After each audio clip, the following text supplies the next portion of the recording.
예, 안녕하십니까. 장달령 변호사입니다. 이 방송도 바로 클린스만 감독 관련한 이야기입니다. 오늘 그 오후에 대한축구협회에서 전력강화위원회가 회의가 열렸다고 하죠.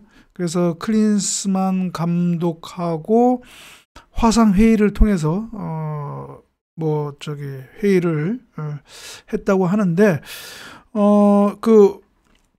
황보관 위원이 그 대변인격으로 그 언론 브리핑을 했는데, 거기에 이제 그 요는 그거죠. 전력강화위원회의 의견은 클린스만 감독이 더 이상 한국 축구 국가대표팀 감독을 맡을 수는 없다. 맡을 수 없는 이제 상황이 그렇게 됐다라고 하는 것이고요. 그래서 위에, 그러니까 이제 뭐 이사회 그리고 회장이 되겠죠. 얘기를 하겠다. 그 해임을 하라고, 계약 해지를 하라고 그렇게 건의를 하겠다. 이런 내용이었습니다. 그래서 이제 최종적인 결정은 그 이사회하고 그다음에 대한축구협회 회장, 정봉규 회장의 결단이라고 할까요? 아무튼 결정. 이제 결정만 남은 상태입니다. 그래서 뭐 며칠 내로 이제 그 결정이 이루어지겠죠. 빠르면 뭐 내일 이루어질 수도 있는 것이고요. 그렇습니다. 근데 이제 여러분 여기서 알아둘 것은 이제 그 대한축구협회 규정상 전력강화위원회는 이사회의 자문기구, 자문조직에 불과합니다. 무슨 얘기냐? 전력강화위원회의 의견은 그냥 이사회와 회장이 그냥 참고 하는 것이지, 전력강화위원회의 어떤 의견에 뭐 구속되지도 않고요. 그냥 깡그리 무시해도 상관은 없습니다. 정관상, 내규상, 대한축구협회 규정상은 그렇습니다. 이게 문제입니다. 우리나라 이 스포츠 조직, 스포츠 관련 단체의 그 문제이거든요.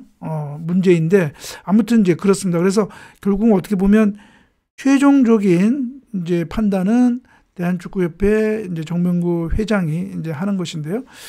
이게 우리나라 뭐 대한축구협회뿐만 아니라 대한체육회니 뭐 다른 종목 단체도 다 마찬가지입니다. 우리나라 스포츠 행정의 가장 문제점이 하나가 뭐냐면 그 단체의 모든 권한이 다 회장에게 다 권한이 있다는 겁니다. 그러니까 한마디로 황제, 단체의 회장이 황제가 되는 것이죠. 황제. 예. 킹이 되는 겁니다. 킹.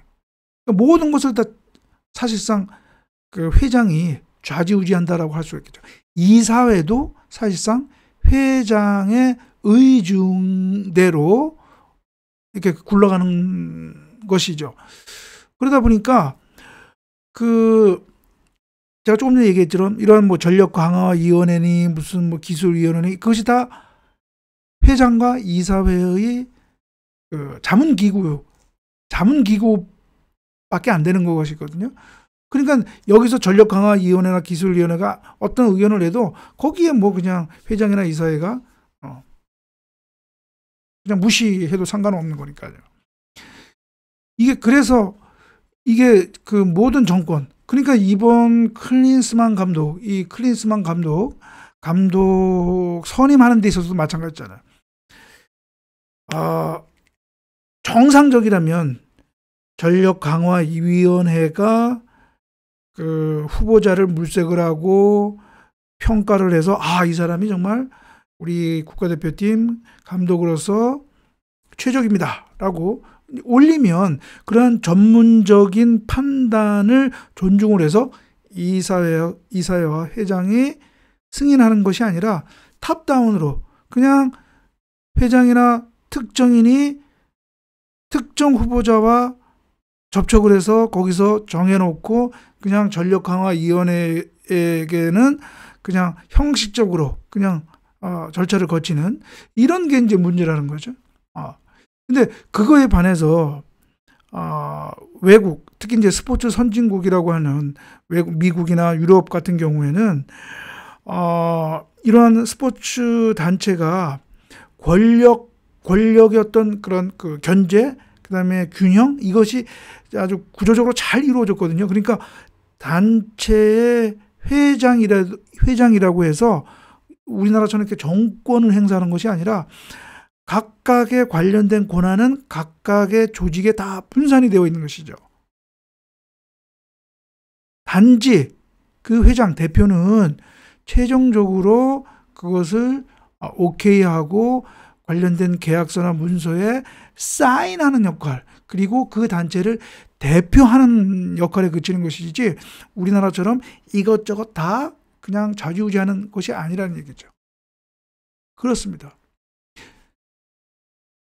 유럽이나 미국도 처음에는 우리나라와 같았었거든요. 그러나 그로 인한 문제점이 발생이 되고 거기에 대한 반성적 고려에서 그러한 그 구조적, 행정적 개혁을 한 것이죠. 개혁을 한 것입니다. 바로 우리는, 그러니까 쉽게 말하면 삼권 분립의 그러한 논리가 이 스포츠 조직법에서도 투영이 된 것입니다.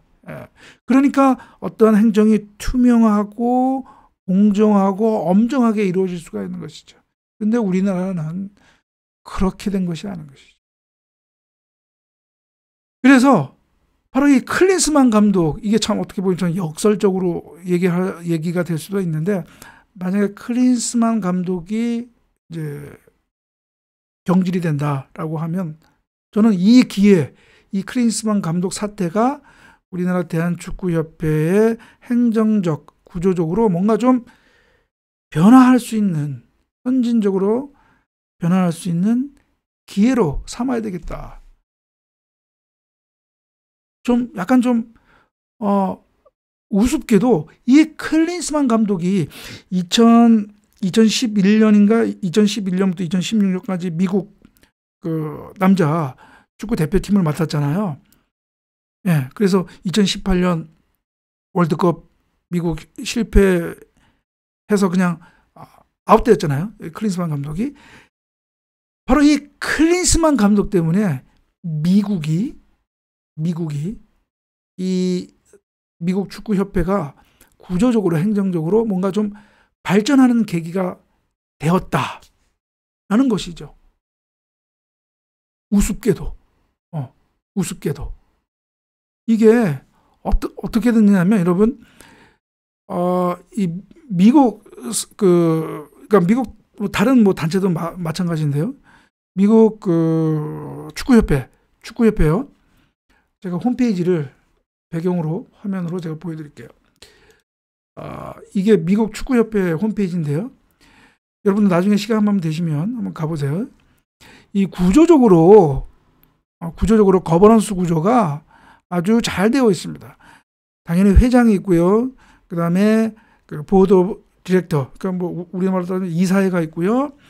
그 다음에 또 여러 카운슬, 위원회가 있습니다. 여기 나오죠. 뭐 프로페셔널 카운슬, 그 애슬리트 카운슬 이거 있고요. 또 그 보드 디렉터 안에 또 커뮤니티가 있습니다. 여러 개의 커뮤니티가 있거든요. 커뮤니티, 그러니까 우리로 따지면 그 뭐라고 해야 되나, 뭐 위원회죠. 위원회. 그리고 중요한 것은 이러한 커뮤니티가 여기 쭉 나오죠. Project and Finance Community, Commercial Development Community, Investor Community 이렇게 있죠. 여기에 그 위원장이 있고 또 위원들이 있단 말이죠. 그 다음에 Technical Development Community 이렇게 있습니다. 이 조직이 우리나라처럼 단순한 자문기구가 아니라 실질적인 그 분야에 있어서 최종 결정권이 있습니다. 결정권이. 그러니까 여기에 미국 축구협회 회장이 자기 회장이라고 해서 뭐 이렇게 할 수가 없는 것입니다. 이 각각 이 위원회에서 결정한 대로 저거 하는 것이죠. 그렇게 됐습니다. 그리고 바로 이 대표팀 여기서 이제 제너럴 매니저라고 하는데 우리말로 따지면 이제 뭐 감독이죠, 감독. 헤드코치 선임과 관련해서 중요한 조직이 있는데 바로 무슨 그 조직이냐면 스포팅 디렉터가 있습니다. 미국에는 스포팅 디렉터라고 하는 특별한 그 부서가 있는데 뭐냐? 바로 이 사람. 이 맷 그루커라고 하는 사람이 작년 8월 달인가 새로 선임이 됐는데요. 이 맷 그루커가 여기 나오죠. 스포팅 디렉터로서 그 선임이 돼가지고 이 스포팅 디렉터가 바로 국가대표, 미국의 레벨 국가대표 있잖아요, 남녀. 그 감독과 스태프를 리서치하고 컨택하고 평가하는 바로 그 역할을 하는 것입니다. 이 스포팅 디렉터가.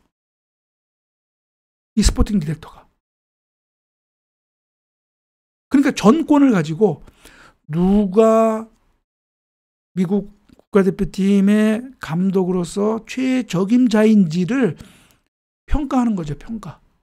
평가하고 체크하고. 그래서 이 사람이 가장 낫다라고 하면 제가 조금 전에 이제 말씀드릴 텐데 바로 그 기술위원회에 보고를 하면 기술위원회가 최종적으로 승인을 하는 것이죠. 회장이 누구를 하라 말아 할 수가 없습니다. 이 맷 그루커가 전 영국 축구협회 그 기술팀장이었고요. 기술팀장이었고 그다음에 사우스햄프턴 미국 영국 EPL 사우스햄프턴 구단의 그 또 행정부서 장이었습니다. 축구 전문가라고 할 수 있겠죠. 어떻게 보면 이 기술적으로 이러한 헤드헌터라고 볼 수 있을까요? 어떻게 보면 그런 최적임자라고 볼 수가 있겠죠. 이 사람 이전에 그 스포팅 디렉터가 어니 스튜어트라고요. 어니 스튜어트. 이 사람도 이 전임자가 어니 스튜어트인데 이 사람이 2016년부터인가 이제 했는데 바로 이 미국 축구협회가 이 스포팅 디렉터를 둔 계기가 바로 이 클린스만과도 관련이 있습니다. 클린스만이 2016년인가 이제 경질됐잖아요. 그래서 미국 축구협회가 이제 어떻게 보면 이제 그러한 그 깨달은 거죠. 이 감독을 이렇게 좀 체계적으로 전문적으로 이렇게 섭외를 하고 저걸 해야지 그냥 이렇게 하면 안 되겠다. 그렇다면 그 담당할 부서를 뭔가 좀 세팅을 해야 되겠다. 그렇게 해서 한 것이 바로 이 스포팅 디렉터입니다. 지금은 이 맷 그루커. 예. 바로 그렇습니다. 그래서 어떻게 보면 이 클린스만 지금 이게 이제 아마 한창 이제 미국 대표팀 맡아가지고 저거 활동할 때고 사진이죠. 예. 그 이제 저건데 지금 사진 보니까 약간 좀 아우라가 좀 있긴 있는데 아무튼 그때는 좀 눈빛이 살아있는 것 같은데 지금은 좀 실실 웃기만 하시고 근데 아무튼 그렇습니다. 그리고 클린스만의 어떻게 보면 학습 효과가 있는 것이죠. 미국도 이게 우리나라도 이 학습 효과로 해서 저걸 해야 되는데 이거 굉장히 큰일 났습니다. 이거 학습 효과. 그리고 미국은 바로 이제 이것이 뭐냐면요. 참 미국은 참 이렇게 여기 나오죠. US Soccer Federation Staff Selection, Men's and Women's Youth National Team. 대표들 뽑는데 중구난방 그냥 뭐 그냥 뽑는 게 아니라 다 이러한 룰을 가이드라인을 가지고 다 이렇게 하고 있습니다. 각 롤, 네임, 제너럴 매니저, 헤드 코치죠. 여기 어떤 역할 그리고 이 사람들에 대한 기본적인 자격 스태프는 다 어떤 요건을 다 갖춰야 됩니다. 예를 들어서 윤리적으로도 어떤 저거 해야 되고요. 이런 것들 다 이런 조건이 있습니다. 이런 조건을 충족한다는 최소한의 전제에서 그다음에 기술적으로 들어가는 거죠. 이 사람 정말 기술적으로도 저거 하는 건가. 그리고 여기 보이는 것처럼 이러한 감독 선임에 대한 것은 최종적으로 이 기술 파트가 최종적인 권한이 있는 것입니다. 그리고 내쫓는 것도, 교체하는 것도 이 기술위원회의 최종적인 권한이 있는 것입니다. 여기에 그런 내용들이 다 쭉 있어요. 바로 이겁니다. 이게. 요 내용. 예. 이런 것들. 자, US Soccer Technical Development Committee. 우리나라 따지면 뭐 전력강화위원회라고 할 수 있는데, 전력강화 Committee of the Board will make the final approval. 최종적으로 결정하는 거예요. 최종적으로. 스태프에 대한 픽스하는 거. 이런 것들이 쭉 나와요. 이 테크니컬 디벨롭먼트 커뮤니티. 이거는 이제 전임자 있을 때 이제 가서 여기 어니 스튜어트가 나오는데, 지금은 이제 그 아까 얘기했던 매튜 그루커가 되겠죠. 이렇게 되는 겁니다. 이렇게. 우리나라는 과연 이런 체계가 갖고 있는지 없겠지요. 없으니까 지금 이런 사달이 나는 거죠. 그래서 어떻게 보면 좀 역설적이지만 클린스만 감독, 미국 대표팀을 맡았던 클린스만 감독 사태로 인해서, 성질로 인해서 미국의 어떻게 보면 감독 선임에 있어서 어떤 그 혁신이 일어났던 것처럼, 그래서 스포팅 디렉터가 딱 그 부서가 생겨서 하는 것처럼 우리나라도 이번에 이제 제가 보기에는 뭐 클린스만 감독의 경질은 이제 뭐 거의 뭐 기정사실이 됐다고 이제 보는데, 이번 클린스만 감독 사태로 관련해서도 이제 좀 특정인 회장의 그냥 마음대로 하는 게 아니라 정말 전문적이고 기술적인 그런 부서가 뽑는 이런 어떤 구조적 혁신을 좀 이뤄야 되겠다. 클린스만 감독 사태로 인해서 우리나라도. 그러면 클린스만 감독 사태가 우리나라 한국 축구 발전에 뭔가 또 기여할 수도 있겠죠.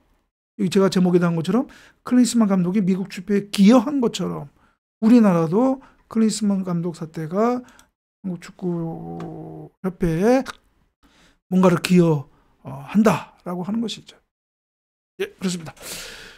예, 그래서 오늘 축구는 클린스만 감독 사태와 관련해서 미국 축구 협회의 어떤 감독 선임에 대한 그런 절차에 대한 거, 그런 거 스포팅 디렉터를 한번 살펴봤고요. 우리나라도 클린스만 감독 사태로 인해서 대한축구협회가 뭔가 구조적 행정적으로 더 발전할 수 있는 하는 계기가 되기를 바란다. 네. 자, 그럼 오늘 방송은 이것으로 마치고요. 다음 방송에서 뵙도록 하겠습니다. 감사합니다.